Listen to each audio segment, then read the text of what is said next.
Welcome to From the Magic Pencil, Voices of Writing Through. Our goal is to amplify the voices of people whose stories need to be heard.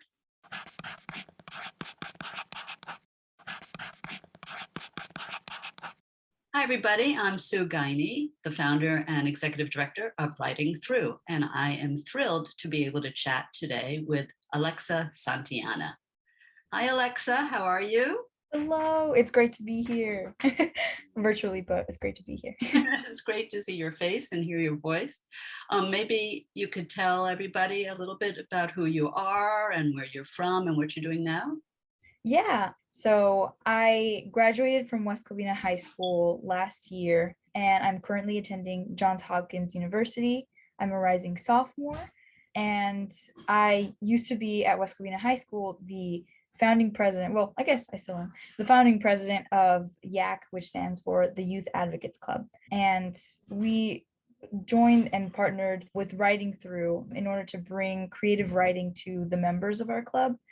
And this is basically because, when you're trying to produce like a very welcoming club that can help these kids change and become more confident in themselves, there's a lot of ways that you can go about that. We focus a lot on like academic enhancements, making sure that everyone has financial resources, but there's not a lot out there for just improving your own self-esteem and talking about culture, different issues, and like that. And so, how to bring discussion and camaraderie to this club. And since I had heard about Writing Through and I've known Sue for a while, I thought, creative writing could be an outlet for the members of my club. Also, a really great way to show them, some of the things that they could possibly do in the future. I know there's a lot of interns at Writing Through, and just inspire them to see where their voice takes them, to see if they like creative writing. It's something new, but also kind of academic that can be applied to YAC and in our mission statement. Just by advocating for ourselves, I thought Writing Through and joining them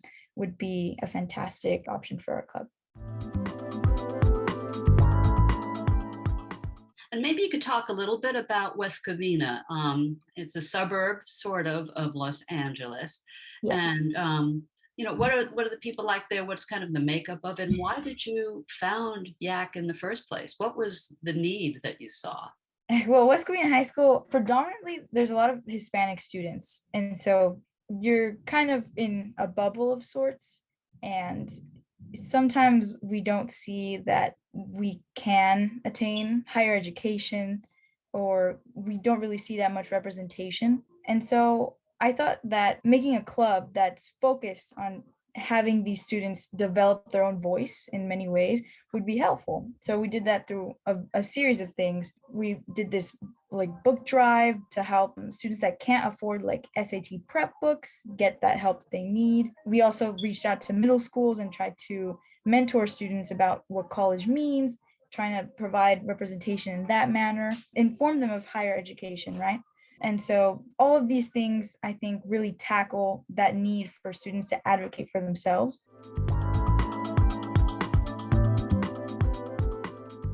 Like I mentioned, we were more than happy to partner with Writing Through for a bit.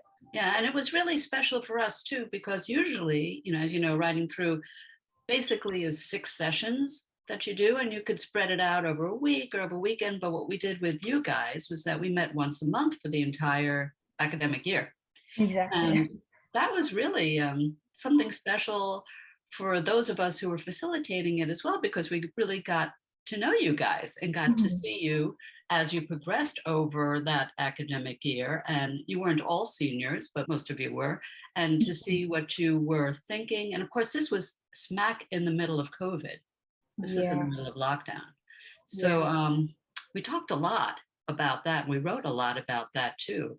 And the interesting thing is, like, we talk a lot during club meetings and such, but it was always at the Writing Through meetings that we got to like really collaborate and get to know each other. And I think it's really cool that like creative writing and Writing Through in particular can set up that type of environment where we can actually get to know each other on like a deeper plane. Yeah, and I remember that there was discussion about one of the things that some of you missed was showing up at the bus stop after school. And that's when you would just kind of connect and talk about your day. And you didn't even realize how important a part of your day that was. And I remember somebody saying, yeah, there's no bus stop during COVID. So now it's one thing to be in the middle of your senior year. It's a whole different life stage having gone through your first year of university. And just love to hear how it went, if there were any surprises, things that were about it and about your studies or socially that were surprising, either good or bad. And if there were any things that techniques or skills that you developed in high school that you were able to use. Very often when you're in the middle of high school, you go, oh gosh, why do I have to do this? This is all so silly. High school is a very difficult time. And it's hard to realize sometimes the value of what you get there. And I'm just wondering, what did you bring with you? Well, let's see. I tried to start a journal after, high school. I can't say I really stick to it. I do tend to forget. But I will say that there's other like soft skills that I do hang on to and I see constantly. So I guess a little context. I'm majoring in behavioral biology at Hopkins. So taking a lot of like science courses and whatnot. But I always did really enjoy literature and creative writing as just an outlet for expression. So every now and then I will try to like pick up a book or try to jot something down. So I do try to make that effort. But in other terms, I'd say discussion and brainstorming is something I also take and use a lot in study groups, in just like meeting new people as a freshman that's going into college. It's really important to try to connect with others, just trying to like make friends and explore things that you otherwise had not explored. It wasn't until college that I actually had to kind of force myself to be like, all right, let's try taekwondo. Heard there was a class at the rec center, let's do it. Or I heard there's this creative writing club, like, it might be nice to go to one of their meetings. Like, you never know what you might learn, you never know what you might see. And so it's that kind of thing. I think discussion mainly is the thing that I most seek out now. And writing through is definitely, I attribute that to writing through a lot.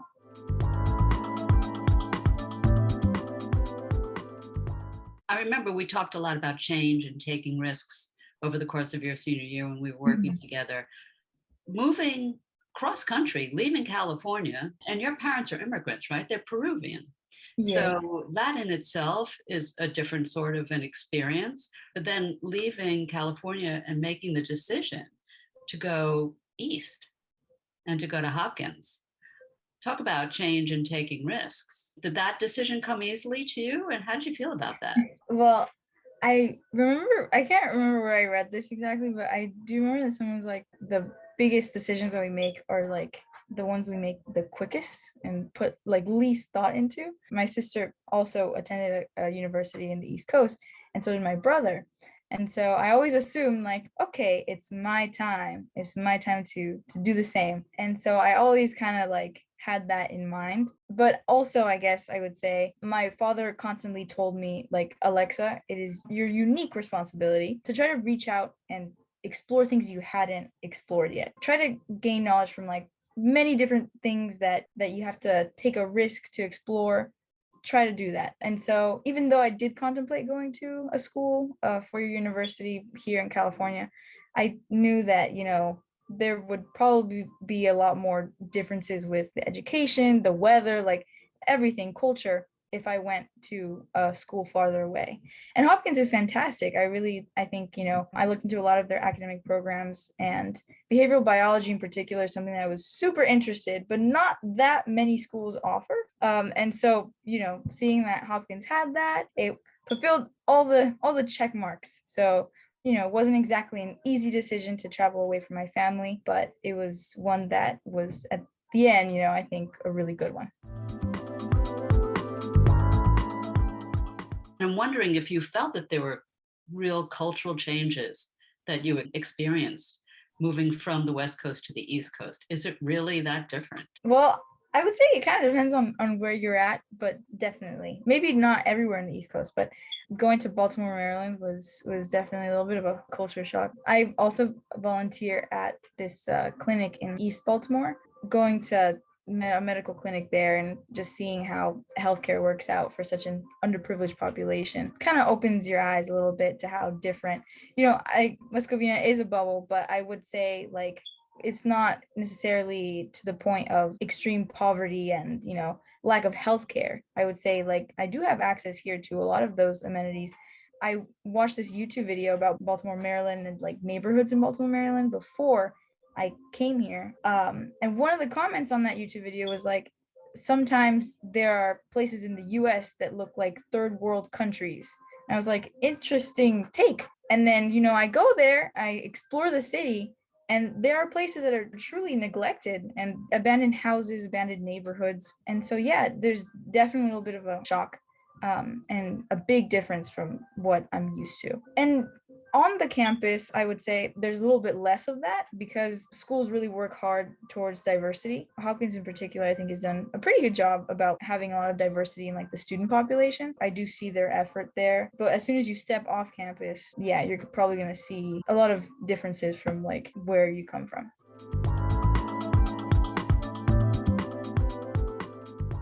Over the past maybe 10 years, if not more, there's a movement in medical schools to try to sensitize the future doctors to exactly these kinds of shifts in the culture and the economic situation, the educational backgrounds and language of a lot of their patients.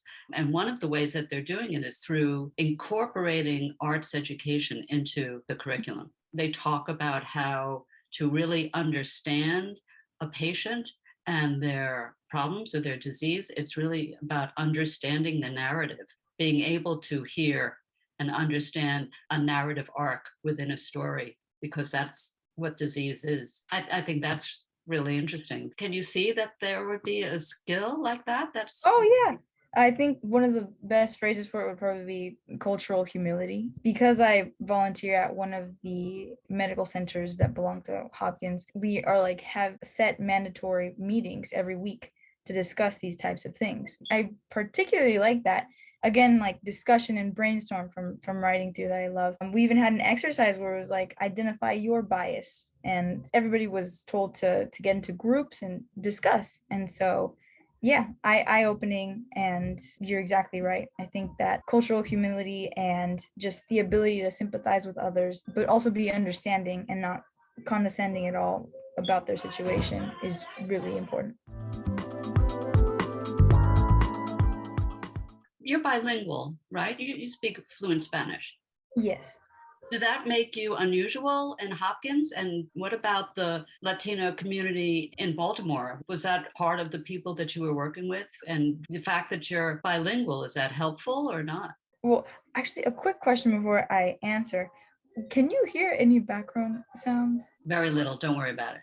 Okay, cool. Because I just want to make sure because it's been kind of loud over here.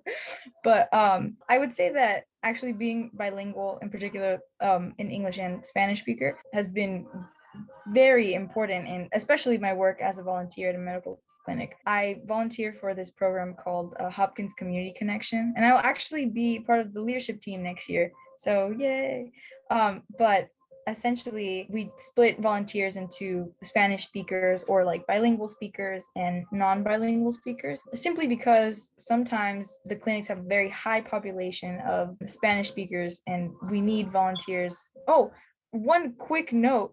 Actually, the reason why I even considered applying for Hopkins Community Connection and for volunteering for them is actually because they call their volunteers advocates. I'm coming into Hopkins, huge college, I'm kind of intimidated, right? I want to do some type of volunteer work, some type of community work. I want to be involved. And I see a flyer that says, like, apply to be an advocate. I read the description and I think Youth Advocates Club. I'm like, oh my gosh. It's almost as if this was a position designed for me to apply for. I get in. I'm super excited. I know at least like 5 other Spanish speaking students who are my friends who got in. And so I was so excited to work with them at these clinics and help people that have similar backgrounds to ours.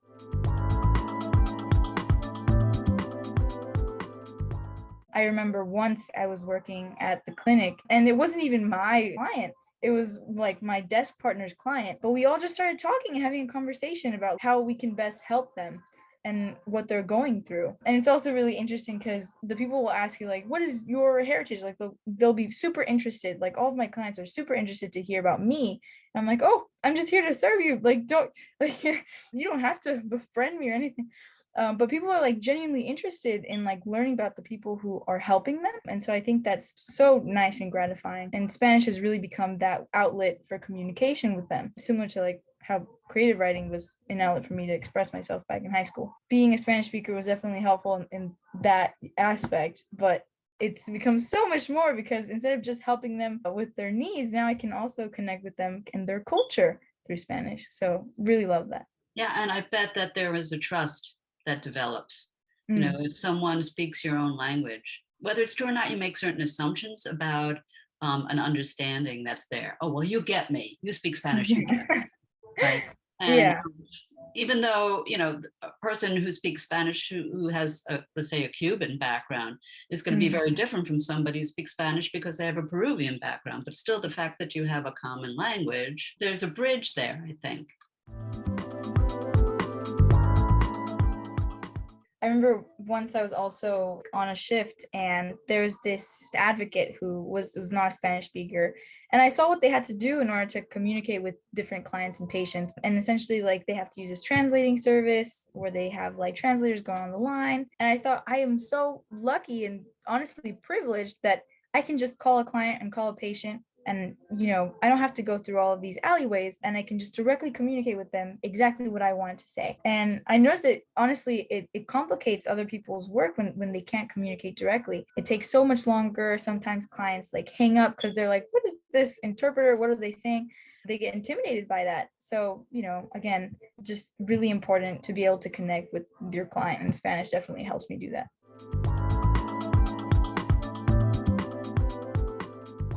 How do you think that this experience is going to affect your goals? I currently am on the pre-med track, and I say currently because, my parents are like, what do you mean currently? Right. I think I consider myself a very flexible person. And since I'm only like a rising sophomore that's very interested in medicine, I still understand that there is some leeway and a lot of paths that I can take with my future. My brother recently graduated from college, and my sister, who graduated a long time ago and who's actually a physician right now, I'll ask them both about their college experiences and what that meant to them. It always takes them a while to think of something that sticks out to them. And so that helps me realize, okay, well, maybe in the long run, college isn't necessarily the end all be all. And so I think I'm, again, very privileged because I have two older siblings that helped me realize that early on, that I can take my time trying to figure things out, and that I don't need to have plan A, plan B, plan C exactly yet. Oh, and actually on that, this summer I'm currently in this Life Design Summer Institute program that Hopkins provides for its students, not so that you exactly design your life as like the title says, but so that you get an idea of what you want to do. And so you can explore different career paths before you kind of make a decision, or box yourself into this idea. So yes, I guess the short answer would be I am a pre-med student studying behavioral biology, but right now I'm just kind of focusing on using my undergraduate years to study something I'm very interested in, and on the side completing the pre-med requirements because that's necessary.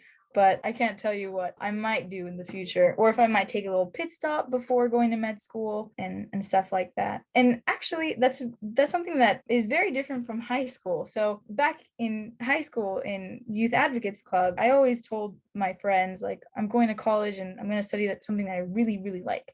And everybody was on the same page. It was like, that's a fantastic idea. I'm glad that you have it all figured out. And I go to college, I'm like, I'm going to graduate college and study something I really like. And people were like, well, do you have any specifics?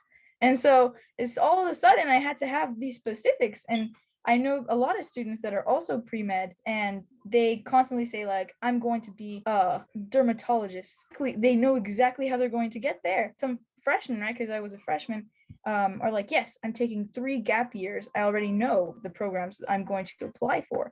And so, that obviously is a little intimidating. And so for a second there, I honestly thought I was very behind, and I was looking through a bunch of things. Okay, let's try to decide my entire life path. And then it wasn't until like much later in the year that I was like, you know what? I can take a little break figuring things out, and it'll be fun getting there. So why not? Yeah. Yeah, and that's one of the big differences when you think about it in terms of global education. Yeah. This idea of liberal arts, going to university not as a trade school, but as a time when you can experiment and try different things, and see what you like and what you don't like. That's unique. Mhm. And I know that whenever I hear people who go to university and say, I'm going to do exactly this, and this is what I'm going to do, and I'm 18 years old and I know exactly what I'm going to do when I'm 45. And I feel like, oh, they're missing out on something. They're really missing out on something, because you might be right, but you might also find out that you love acrobatics, you love ceramics, there is something else, or you love literature. Yeah. There's something else that you're not giving yourself a chance to try. And it doesn't mean that, okay, you're going to then go off and be a poet, but, bringing the experience of other things into your main focus, all that does is enrich you, right? It just, so I'm very happy to hear you say that. I think that's great. It also shows, I think, a real maturity and an understanding that, life is not a straight line. It Mhm, just mhm. isn't. And all sorts of things can happen along the way. I think one of the things that I always like to talk about and do in writing through and just in mentoring in general is that one of the tricks in life is to try to find a way that when you come across a curve that is different from a curve that you might have imagined, how do you look beyond that curve in a positive way? How can you take that curve and incorporate it into your sense of who you are and what you want to do and what your life is like? See it as something positive instead of just something that, oh, here's a curve here. I'm stuck. I'm paralyzed. Mm. Right? It's not easy. And that's a lesson I think that you have to keep learning all your life, Yeah. all your life. Certainly when I was 18 years old, I never ever thought that I was going to be living the life that I've lived. And I'm very lucky that I was taught and took in that lesson to, so fine, be frightened, be nervous, but Mhm. be open. What we always say is, the word no is the death knell of creativity. And creativity is not just something that you do with clay or with words or with paints or with music. It's also something you apply to your life, Mhm. being creative with your life. Yeah. So brava. That's great. Thank you. Would you be able and willing to read something for us, something that you Yeah. wrote during the workshop? Yes. This is a poem that I wrote, my very first poem. It's called I've Never Been to the Philippines. It's been years since we've been to the Philippines. These familiar faces are not mine. I saw the strangest things, palm trees with red, leathery leaves. I saw an oasis of life, a bunch of white journal paper, an orange floppy disk ready for use. How do I feel? Not too young, not too old. An omniscient being, yet capable of experiencing nostalgic feeling. A distant family member, yet invited to the summertime quinceanera. Take me back to the Philippines. As lost as I am, these souvenirs were passed down for a reason, bought with a purpose, meant to be kept safe, shared only to illuminate one's memory. Take me back to a land of no recollection, no demand. Does that land exist? Not alone, it won't. I wish to write in that journal, use that floppy disk to make it first person, step onto the dance floor. I'll make it mine. Terrific. Yeah. Could you explain a little bit? I mean, you're not a Filipina, and it said I've never been to the Philippines. Can you explain a little bit of the background, how you came to write this? Yeah. So during our writing through sessions, we usually get stimulus like certain images, and then we brainstorm regarding the images and what that means to us. And then from those words, we can develop a poem of some sort. And I believe we're going through the topic time at the moment. And one of my friends and fellow members, she is Filipina. She mentioned that she had gone to the Philippines and that she really loved being there and meeting her family. And I really I remember how it started, but there must have been some type of photo that inspired her or something like that.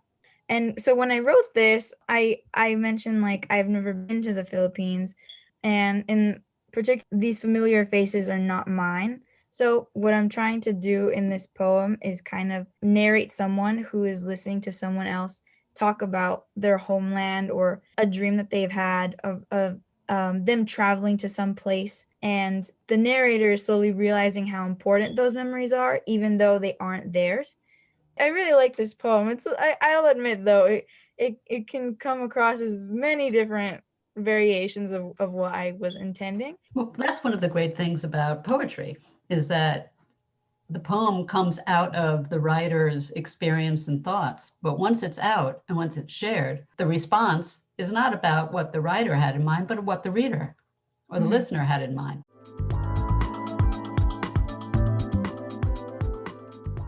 Well, I have to say, Alexa, I could talk to you forever. It's just such a pleasure. It's such a pleasure. And it's so great to see you doing so well and to hear about your perspectives of what you did in high school and then making that transition to college, which is always a frightening and scary one. But you seem to be doing it with your normal level head. There are those of us who have known you for a while who think that actually maybe you should be a lawyer. Well, we'll see. We'll see. We'll see. Yeah. But thank you so much. It's really, really great to see you. It's great to see you too.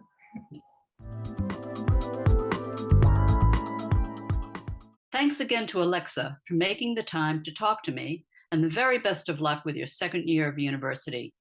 Unbelievably, next week will be our last episode of season 1.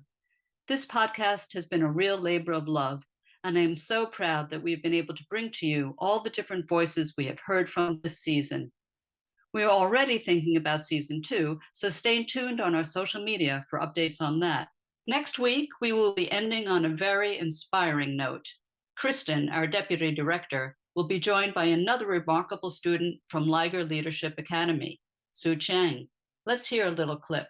If I could be anything in the world right now, I want to be a compassionate and kind person, and I want to be a person that gives back to the community. You build a lot of kindness and compassion while you're writing, and as you write, you think about like many different perspectives, and you're able to empathize with a lot of people.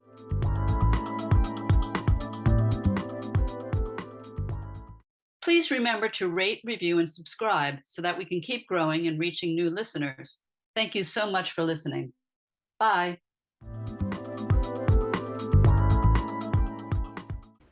From the Magic Pencil is a collaborative product of the staff and volunteers of Writing Through, including founder and executive director Sue Guiney and deputy director Kristen Schuster. It is edited and produced by our operations coordinator, B. Rice. We would like to give special thanks to our interns, Rachel Walkman and Eva Phelps, without whom these podcasts would not have been possible. If you are interested in donating, volunteering, or partnering with Writing Through, or just finding out a little bit more about what we do, you can check out our website at www.writingthrough.org. Find us on Facebook, Instagram, Twitter, and LinkedIn, or email us at info@writingthrough.org. Until next time, thank you so much for listening. Ever onward.